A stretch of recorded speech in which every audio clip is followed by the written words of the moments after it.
ಲೋಕಸಭಾ ಕ್ಷೇತ್ರ 3 ಭಾಗಗಳಾಗಿ ವಿಂಗಡಣೆಯಾಗುವಂಥದ್ದು. ತುಮಕೂರು, ಮಧುಗಿರಿ, ತಿಪಟೂರು ಲೋಕ ಕ್ಷೇತ್ರಗಳಾಗಿ ಮರು ವಿಂಗಡಣೆ ಆಗುತ್ತೆ.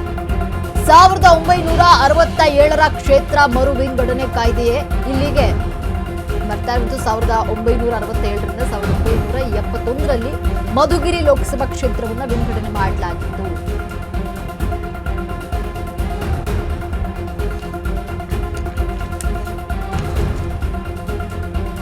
ತುಮಕೂರು ಲೋಕಸಭಾ ಕ್ಷೇತ್ರ 3 ಭಾಗಗಳಾಗಿ ವಿಂಗಡಣೆ. ತುಮಕೂರು, ಮಧುಗಿರಿ, ತಿಪಟೂರು ಕ್ಷೇತ್ರಗಳಾಗಿ ವಿಂಗಡಣೆ ಆಗುವಂಥದ್ದು. 1967ರ ಪ್ರಕಾರ ಕ್ಷೇತ್ರ ವಿಂಗಡಣೆಗೆ ಚುನಾವಣಾ ಆಯೋಗ ಮುಂದಾಗಿತ್ತು.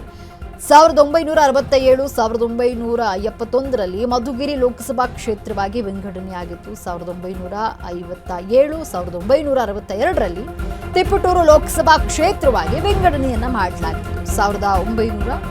1957ರಲ್ಲಿ ಭೌಗೋಳಿಕವಾಗಿ ಕ್ಷೇತ್ರ ವಿಂಗಡಣೆಯನ್ನ ಚುನಾವಣಾ ಆಯೋಗ ಮಾಡಿತ್ತು. ಈ ಹಿಂದಿನ ಲೋಕಸಭಾ ಕ್ಷೇತ್ರಗಳ ಆಧಾರದಲ್ಲಿ ಮರು ವಿಂಗಡಣೆ ಮಾಡುವಂಥದ್ದು ಫಿಕ್ಸ್ ಈಗ.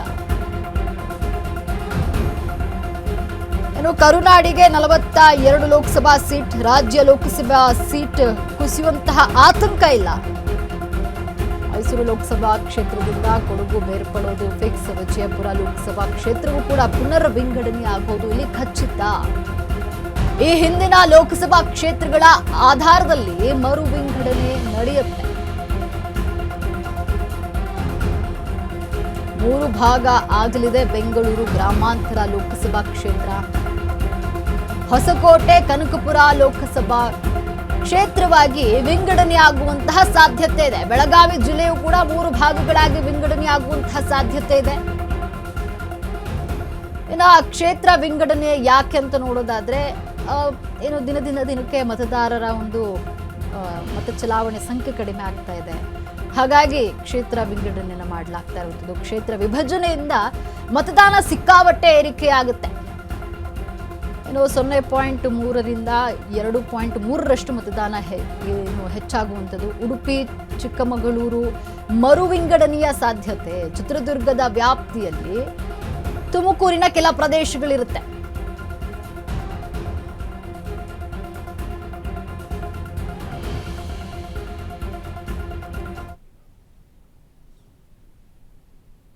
ಈ ಬಗ್ಗೆ ಹೆಚ್ಚಿನ ಮಾಹಿತಿಯನ್ನ ನೀಡಲು ನಮ್ಮ ಪ್ರತಿನಿಧಿ ಪ್ರಶಾಂತ್ ನೇರ ಸಂಪರ್ಕದಲ್ಲಿದ್ದಾರೆ. ಪ್ರಶಾಂತ್, ಪವನ್, ಏನು ಲೋಕಸಭಾ ಚುನಾವಣೆ ನಡೆಯಲು ಮುನ್ನವೇ ಈಗ ಲೋಕಸಭಾ ಕ್ಷೇತ್ರಗಳ ಮರು ವಿಂಗಡಣೆಗೆ ಮುಂದಾಗ್ತಾ ಇರುವಂಥದ್ದು, ಈ ಬಗ್ಗೆ ಹೆಚ್ಚಿನ ಮಾಹಿತಿ ಏನಿದೆ?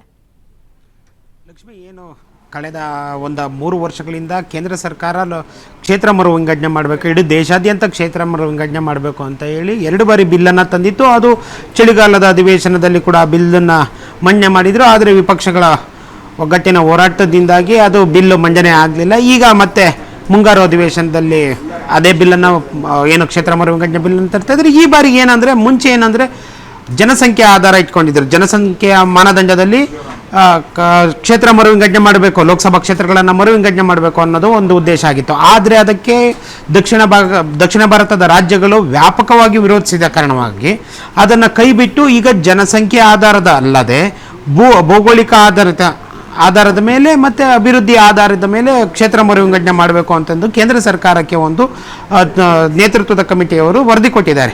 ಈ ವರದಿ ಆಧಾರದ ಮೇಲೆ ಈಗ ಮುಂಗಾರು ಅಧಿವೇಶನದಲ್ಲಿ ಈ ಬಿಲ್ಲನ್ನು ಮುಂದಿಟ್ಟು ಚರ್ಚೆ ಮಾಡಿ ನಂತರ ಇದನ್ನು ಜಾರಿಗೆ ತರಬೇಕು. ಅದರ ಆಧಾರದ ಮೇಲೆ ನೋಡಿದ್ರೆ ಕರ್ನಾಟಕದಲ್ಲಿ ಏನು 28 ಲೋಕಸಭಾ ಕ್ಷೇತ್ರಗಳಿದ್ದಾವೆ, ಅವು 42 ಲೋಕಸಭಾ ಕ್ಷೇತ್ರಗಳಿಗೆ ಏರಿಕೆ ಆಗೋ ಚಾನ್ಸಸ್ ಇದೆ.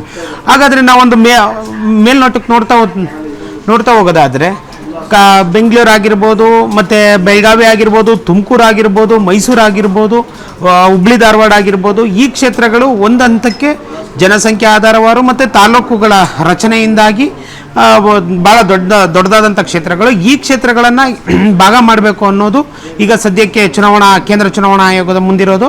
ಅಂದರೆ ಕರ್ನಾಟಕದಲ್ಲಿ 9 ಕ್ಷೇತ್ರಗಳನ್ನು 9 ಲೋಕಸಭಾ ಕ್ಷೇತ್ರಗಳನ್ನು ಗುರಿಯಾಗಿಸಿಕೊಂಡು ಈಗ ಮೊದಲ ಹಂತದಲ್ಲಿ ಇದನ್ನು ಮಾಡ್ತಾರೆ, ಅಂದರೆ ಕ್ಷೇತ್ರ ಮರು ವಿಂಗಡಣೆ ಮಾಡ್ತಾರೆ. ಅದಾದ ನಂತರ ಇನ್ನುಳಿದ ತಾಲೂಕುಗಳು, ಅಂದರೆ ಈಗ ಒಂದು ಲೋಕಸಭಾ ಕ್ಷೇತ್ರಕ್ಕೆ ಎಷ್ಟು ತಾಲೂಕು ಬರ್ತವೆ ಅಂದರೆ 8 ತಾಲೂಕು ಬರ್ತವೆ. ಆ 8 ತಾಲೂಕುಗಳು ಈಗ ಸದ್ಯಕ್ಕೆ ಕರ್ನಾಟಕದಲ್ಲಿ 243 ತಾಲೂಕುಗಳಿರೋದು.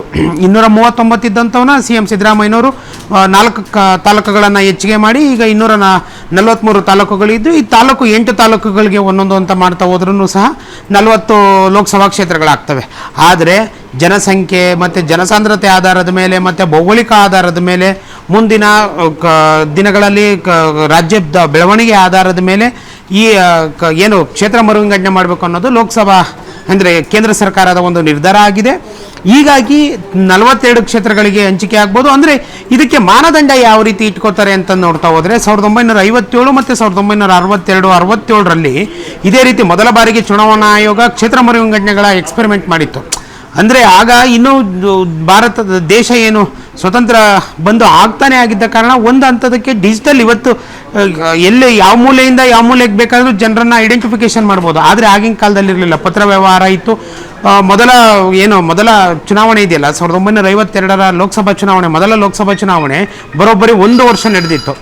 ಈಗ ಆ ಥರ ಇಲ್ಲ, ಟೆಕ್ನಾಲಜಿ ಭಾಳ ಮುಂದೋಗಿದೆ, ಪ್ರತಿಯೊಬ್ಬರು ಲೆಕ್ಕ ಸಿಗ್ತಾ ಇದ್ದಾರೆ. ಹಾಗಾಗಿ ಈ ಎಲ್ಲ ಆಧಾರದ ಮೇಲೆ ಮುಂದಿಟ್ಕೊಂಡು ಕ್ಷೇತ್ರ ಮರುವಿಂಗಡಣೆ ಮಾಡಬೇಕು ಅನ್ನೋದು ಕೇಂದ್ರ ಸರ್ಕಾರ ನಿರ್ಧಾರ ಮಾಡಿದೆ. ಹೀಗಾಗಿ ಕರ್ನಾಟಕದಲ್ಲಿ ಮೊದಲ ಹಂತದಲ್ಲಿ 9 ಜಿಲ್ಲೆಗಳು ಏನು ದೊಡ್ಡ ಜಿಲ್ಲೆಗಳಾಗಿರೋದು, ಬೆಂಗಳೂರಿಗೆ ಸಪೋಸ್ 4 ಇದ್ದಾವೆ, ಬೆಂಗಳೂರು ಸೆಂಟ್ರಲ್, ಬೆಂಗಳೂರು ಸೌತ್, ಬೆಂಗಳೂರು ಉತ್ತರ, ಹಾಗೆ ಬೆಂಗಳೂರು ಗ್ರಾಮಾಂತರ. ಇದರಲ್ಲಿ ಯಾವುದು ದೊಡ್ಡ ಜಿಲ್ಲೆ ಅಂದರೆ ಇವಾಗ ಬೆಂಗಳೂರು ಗ್ರಾಮಾಂತರ, ಬೆಂಗಳೂರು ಉತ್ತರ, ಇವು ದೊಡ್ಡ ಜಿಲ್ಲೆ, ದೊಡ್ಡ ಲೋಕಸಭಾ ಕ್ಷೇತ್ರಗಳು. ಇಲ್ಲಿ ಹೊಸಕೋಟೆ ಮತ್ತು ಕನಕಪುರ ಈ ರೀತಿ ವಿಭಾಗ ಮಾಡೋದು. ತುಮಕೂರು ಕೂಡ 3 ಲೋಕಸಭಾ ಕ್ಷೇತ್ರಗಳಿಗೆ ತನ್ನ ತಾಲೂಕುಗಳನ್ನು ಹಂಚಿಕೆ ಮಾಡಿಕೊಳ್ಳುತ್ತೆ. ತುಮಕೂರು ಯಾವುದು ಪಾವಗಡ, ಶಿರಾ, ಚಿತ್ರದುರ್ಗ, ಕುಣಗಲ್ಲು, ಬೆಂಗಳೂರು ಗ್ರಾಮಾಂತರ, ಇನ್ನು 9 ತಾಲೂಕುಗಳು ತುಮಕೂರು ಲೋಕಸಭಾ ಕ್ಷೇತ್ರಕ್ಕೆ ಇದನ್ನು ಮಾಡ್ತವೆ. ಬೆಳಗಾವಿಯಲ್ಲೂ ಅಷ್ಟೇ ಹಾಗೆ 18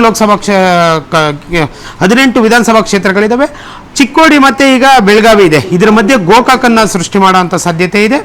ಮತ್ತು ಇದು ಯಾವುದು ರಾಯಚೂರು ಮತ್ತು ಯಾದಗಿರಿ ಇರೋದ್ರ ಭಾಗದಲ್ಲೂ ಕೂಡ ಯಾದಗಿರಿಯನ್ನು ಸಪ್ರೇಟು ಮಾಡೋ ಅಂಥ ಚಾನ್ಸಸ್ ಇದೆ. ಹುಬ್ಳಿ ಧಾರವಾಡ ಹಿಂದೆ 1967ರಲ್ಲೂ ಸಹ ಹುಬ್ಳಿ ಧಾರವಾಡ ನಾರ್ತ್ ಮತ್ತು ಧಾರವಾಡ ಸೌತ್ ಇತ್ತು, ಅವನ್ನೇ ಮತ್ತೆ ಎಗೇನ್ ಮಾಡೋ ಅಂಥ ಚಾನ್ಸಸ್ ಇದೆ ಲಕ್ಷ್ಮಿ.